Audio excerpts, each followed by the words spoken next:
Air strike पर बोले केंद्रीय विदेश राज्य मंत्री। खबर गोंडा जिले से है, जहां भारतीय सेना के पाकिस्तान के अंदर एयर स्ट्राइक के बाद केंद्रीय विदेश राज्य मंत्री कीर्तिवर्धन सिंह ने गोंडा स्थित अपने पैतृक महल पर मीडिया से बातचीत की और सेना को इस कार्रवाई की बधाई दी। विदेश राज्य मंत्री कीर्तिवर्धन सिंह का बड़ा बयान आया है और उन्होंने कहा कि विपक्ष ने इतने सालों तक आतंकियों और ऐसे लोगों को तेल लगाया है। सेना ने जब जब जंग जीती, यहाँ तक कि लाहौर तक पहुंची, तब कांग्रेस ने बिना कश्मीर मसला हल किए हुए 93,000 सैनिकों को छोड़ दिया। हर बार कांग्रेस ने सेना का मनोबल गिराया है और मंत्री कीर्तिवर्धन ने भारतीय सेना के जज्बे को सलाम किया, साथ ही बधाई भी दी। कीर्तिवर्धन सिंह ने कहा कि सिंदूर मिटाने का जवाब सेना ने ऑपरेशन सिंदूर से दिया है। भारत के साथ खिलवाड़ का करारा जवाब मिलेगा। वहीं वह भी कहा कि भाजपा और संघ हमेशा तत्कालीन सरकार, सेना और विपक्ष के साथ खड़ा रहा है। मंत्री ने कहा कि भारत कभी भी तेल नहीं लगाता है, जबकि 55 साल तक विपक्ष ने खाली तेल लगाया है और सेना का मनोबल गिराया है। तंज कसते हुए मंत्री कीर्तिवर्धन ने कहा कि भारत नींबू मिर्ची भी लगाना जानता है, बस तेल नहीं लगाता है। जिस राफेल को कांग्रेस ने अब तक रोक रखा था, उसने हमें बड़ी सौम्य कार्रवाई की है। सेना का मनोबल बढ़ाते हुए मंत्री ने कहा कि सेना चुन चुन कर मार रही है, आतंकी चौकियों पर कार्रवाई कर रही है और आगे भी मारेगी। सेना भारतीय नागरिकों का बदला ले रही है और हम लोग अब हर कार्रवाई का जवाब देने को तैयार हैं। भारत इकोनॉमिकली ही नहीं, मिलिट्री ताकत भी बना चुका है। विदेश नीति के चलते भारत आज वैश्विक ताकत है और आज दुनिया भारत को दूसरे नजर से देखता है। कीर्तिवर्धन सिंह ने अपने पैतृक आवास पर पत्रकारों से बातचीत की और विदेश राज्य मंत्री ने देश के प्रधानमंत्री, गृह मंत्री और रक्षा मंत्री को धन्यवाद दिया और कहा कि इससे पाकिस्तान ही नहीं, पूरे विश्व में संदेश गया है। गोंडा से रामनारायण जायसवाल की खास रिपोर्ट। जिस तरीके से भारत ने मुंहतोड़ जवाब दिया, आप कैसे समझो, किस तरीके से देश में भारतीय सेना के पराक्रम का? पूरे देश में इस बात की खुशी है कि हम लोगों ने बदला लिया। जिन लोगों ने निर्दोष हमारे नागरिकों की जानें ली थी, लोगों के मांग के सिंदूर मिटाए थे, उसको मुंहतोड़ जवाब हमारे देश ने दिया। लोग बहुत बहुत सी अटकलें लगा रहे थे, हमारी विपक्षी पार्टियां बहुत बहुत से आरोप लगा रहे थे, लेकिन आज तथ्य उनके सामने है। ये तो आप इस देश में जब से हम लोगों को इंडिपेंडेंस मिली है, किसका 55 साल तक राज था, उसमें क्या क्या हुआ आप लोग देखिए। मगर सबसे बड़ी दुख की बात यह है कि जब जब इसके पहले भी जब भारत में हमले हुए, चाहे सन 48 में हो, 62 में हो, 65 में, या जब भी हुए हो, भारतीय जनता पार्टी और आरएसएस हमेशा मौजूदा सरकार के साथ खड़ी रही। देश को मजबूत करने की बात की, देश की अखंडता की बात की। अपने संकीर्ण स्वार्थ की राजनीति तो हम लोग कभी नहीं फंसे, लेकिन इसके बाद भी सवाल उठता है कि इंडस रिवर वाटर ट्रीटी जितना हमें प्रतिशत देना चाहिए पानी, हम लोग क्यों देते चले आ रहे हैं? कितने बार आतंकवादी हमले हो चुके हैं, कितने बार कश्मीर अटैक हो चुका है। सवाल ये उठता है कि हमारी सेना को लाहौर से वापस क्यों बुला लिया गया? जब पाकिस्तान ने अटैक किया तो हम लोगों ने मुंह तोड़ जवाब दिया था, क्यों वापस बुलाए गए? सवाल उठता है कि इस तरह की नरमी हमारे जो दुश्मन राष्ट्र है, क्यों हमेशा दिखाई गई? ये सबूत है कि यहाँ देश का ख्याल नहीं है लोगों को, अपनी अपनी राजनीति कैसे बची रहे, उसके अलावा कोई और सोच नहीं है।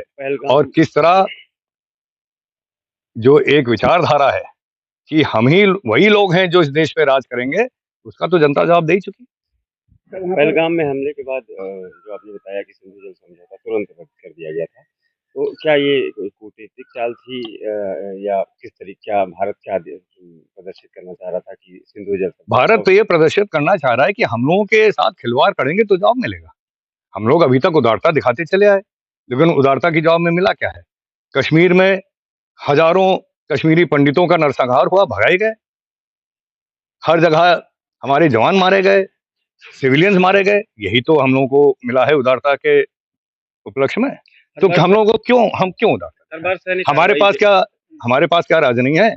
क्या राजस्थान को पानी की जरूरत नहीं है? क्या पंजाब और हरियाणा को और पानी की जरूरत नहीं है? हम अपना पानी क्यों दें?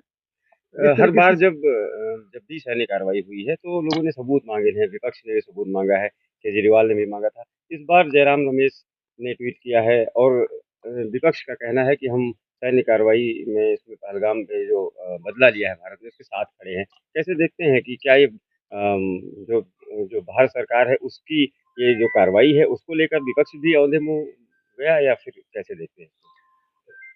देखिए, कल तक हालात कुछ और थे। कल तक विपक्ष को पूरा मौका था कि हम लोगों के ऊपर अटैक कर रहे थे कि कुछ नहीं करेगा, ये है, वो है। आज हालात बदल गए हैं। कल तक इनके नेता लोग राफेल जेट का थर्मोकोल का मॉडल देख के और टिप्पणी कर रहे थे कि हम लोग उस पे नींबू और मिर्ची टांगे हैं।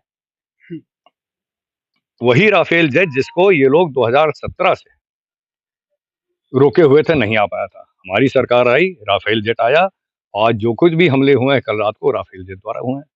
नींबू मिर्ची हम लोगों ने केवल टांगी नहीं है, नींबू मिर्ची हम लोगों ने लगाई भी है। लेकिन एक चीज हम लोग नहीं लगाते हैं, हम लोग तेल नहीं लगाते हैं। जिस तरह से 55 साल की राजनीति में इस देश को खत्म करने के लिए हमारे दुश्मनों का तेल लगाते चले गए अपने केवल वोट बैंक के चक्कर में, वो काम भारतीय जनता पार्टी ना कभी करी है ना करेगी। भारत का 56 इंच का सीना भारत ने दिखा दिया है, इसके लिए क्या कहें? मैं बधाई देना चाहता हूं अपनी सेना को, अपनी सरकार को, माननीय मोदी जी को, माननीय रक्षा मंत्री जी को, माननीय गृह मंत्री जी को कि इतना तगड़ा संदेश इन्होंने केवल पाकिस्तान को ही नहीं दिया है, पूरे दुनिया में हम लोगों ने संदेश दिया है कि भारत के साथ अब वो देश नहीं है जो पहले था। आज एक भारत एक मजबूत देश है, एक विकसित देश है।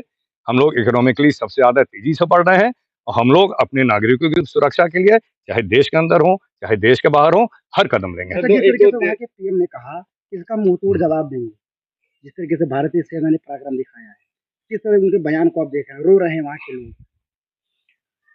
इंतजार करिए, देखा जाएगा। अब मतलब इसके बड़ा भी कुछ होने वाला है, देखा जाएगा।